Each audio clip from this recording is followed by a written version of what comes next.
मगर ऐसा होना चाहिए। बुद्ध के महाअभिनिष्क्रमण की रात्रि जीवन के शुभ तत्व ने सब तरह से साथ दिया। पुराण का अर्थ होता है जो दिखाई पड़ता है वही नहीं, जो अनदिखा है उसको उघाड़ना है।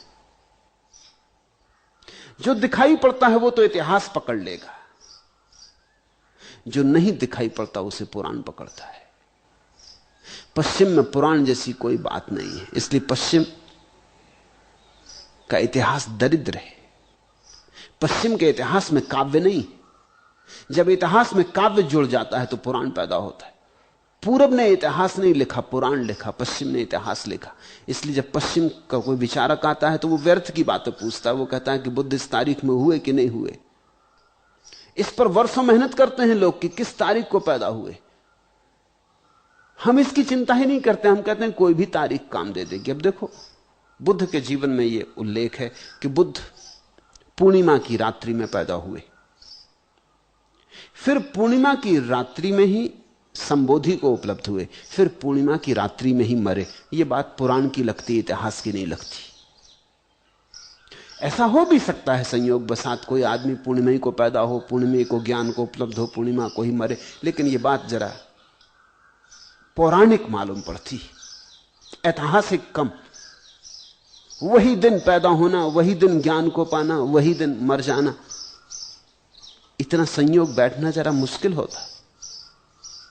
यह शायद इतिहास की बात नहीं भी हो, लेकिन यह बात मूल्यवान है। पूर्णिमा तो प्रतीक है पूर्णता का। उस पूर्णता के प्रतीक को पकड़ के पुराण कहता है बुद्ध पूरे पैदा हुए, पूर्णिमा की रात पैदा हुए, शीतल पैदा हुए, पूरी छवि से पैदा हुए, पूरे सौंदर्य से पैदा हुए, अपूर्व अमृत को लेकर पैदा हुए। फिर पूर्णिमा की रात्रि ही उनके भीतर छिपा हुई यह अमृत बहा, प्रकट हुआ, स्फुटित हुआ, यह कमल खिला। फिर पूर्णिमा की रात को ही बुद्ध ज्ञान को उपलब्ध हुए, क्योंकि ज्ञान भी पूर्णिमा की रात्रि है। फिर बुद्ध पूर्णिमा की रात्रि ही विदा हुए, क्योंकि मृत्यु भी बुद्ध की पूर्ण होगी, जन्म भी पूर्ण होगा। बुद्ध के जीवन में सभी पूर्ण है। इस बात को कहने के लिए कि बुद्ध के जीवन में सभी पूर्ण है, हमने यह प्रतीक चुन लिया, यह पूर्णिमा की रात्रि। प्रतीक लोग अलग अलग चुनते हैं, लेकिन प्रतीक मूल्यवान ना होकर प्रतीकों में जो हम अर्थ डालते हैं वो मूल्यवान है। इसलिए बुद्ध पुरुषों के पास पुराण खड़ा होता, पुराण कथाएं निर्मित होती। उन्हीं पुराण कथाओं के अर्थ को पकड़ लेकर तुम बुद्धत्व को समझोगे कि क्या अर्थ है।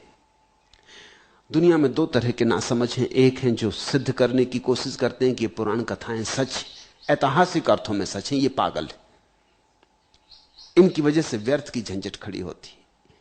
ये कविताओं को सत्य सिद्ध करने में लग जाते। जैसे किसी ने कहा कि चांद को देख के मुझे अपनी प्रेसी की याद आ गई, और चांद ऐसे लगा जैसे मेरे प्यारी का मुखड़ा हो।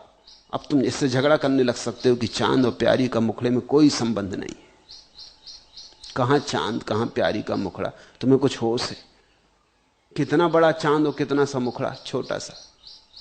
अभी प्यारी के ऊपर इतना बड़ा चांद रख दो तो मरी जाएगी।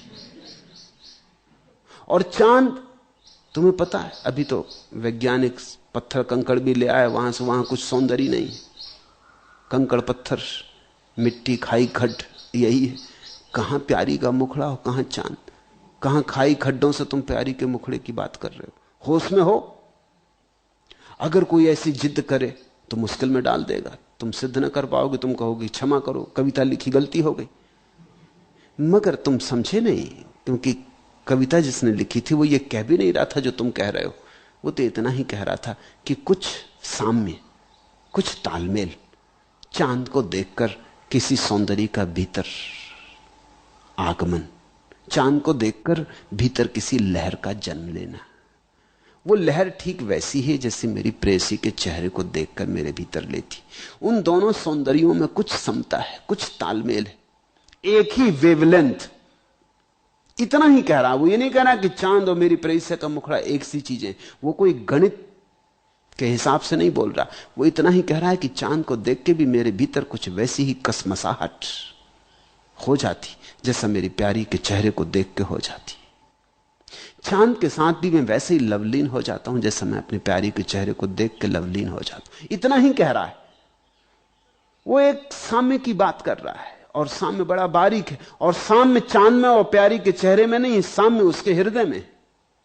तो जिन्होंने लिखा कि बुद्ध पूर्णिमा को पैदा हुए, बुद्ध पूर्णिमा को ज्ञान को उपलब्ध हुए, बुद्ध ने पूर्णिमा को शरीर त्यागा, हो सकता है यह पूर्णिमा उनके भक्तों के हृदय में हो। ये भक्तों ने अनुभव किया हो कि ऐसा होना ही चाहिए। बुद्ध और किसी और दिन पैदा हो जाएं, ये बात जचेगी नहीं। अब जैसे 10वीं को पैदा हो गए, जरा जचेगी नहीं, जरा बेहुदा लगेगा। ऐसा होना नहीं चाहिए कि बुद्ध और 10वीं को पैदा हो गए, कि 11 को ज्ञान हो गया। ये बात कुछ जचेगी नहीं। जरा सोचो तुम, 10वीं को बुद्ध का पैदा होना है, जचता नहीं। पूर्णिमा को बात बिल्कुल ठीक पड़ती। ऐसा होना चाहिए। जिन्होंने बुद्ध को प्रेम किया है उनके हृदय में झांको तो बात ख्याल में आ जाएगी। जब बुद्ध को ज्ञान हुआ तो कथाएं कहती हैं, जिस वन में निरंजना के तीर पर बैठकर उनको ज्ञान हुआ, अचानक बेमौसम फूल खिल गए। अगर कोई वैज्ञानिक इसका परीक्षण करने जाएगा तो मुझे लगता नहीं कि कोई बेमौसम फूल खिलेंगे, लेकिन खिलने चाहिए। इतने लोगों के हृदय के फूल खिले, इसको कैसे प्रकट करें? इसको प्रकट करने के लिए एक व्यवस्था खोज ली, एक काव्य बनाया कि जब बुद्ध को ज्ञान उत्पन्न हुआ तो वृक्षों में बेमौसम फूल खिल गए।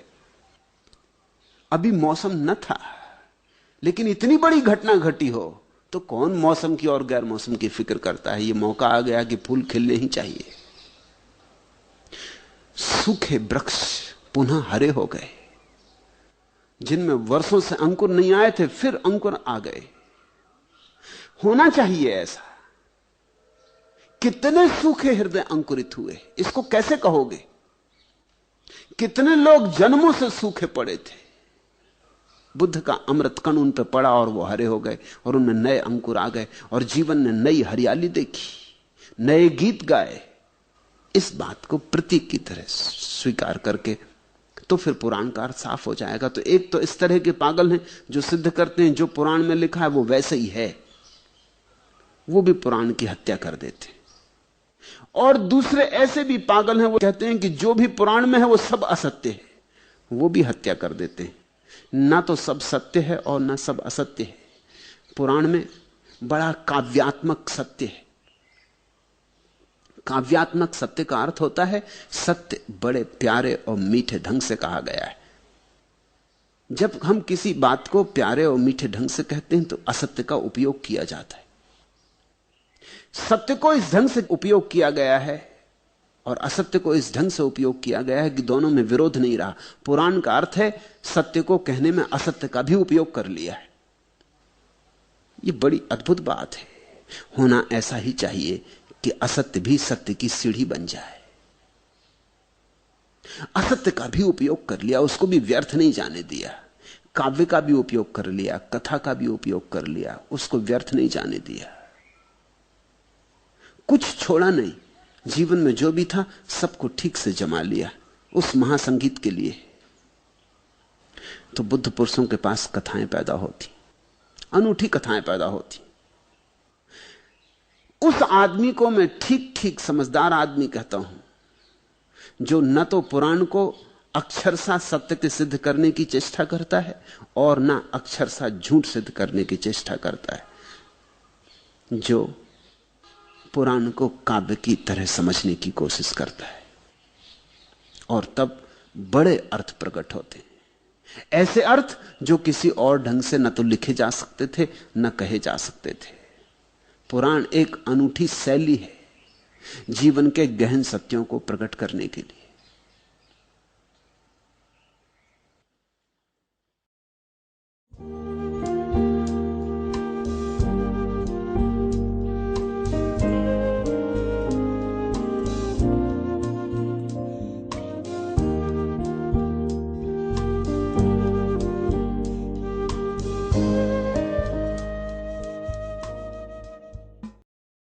नींद है, निद्रा है प्रत्न से लाई हुई, इतना ही फर्क है।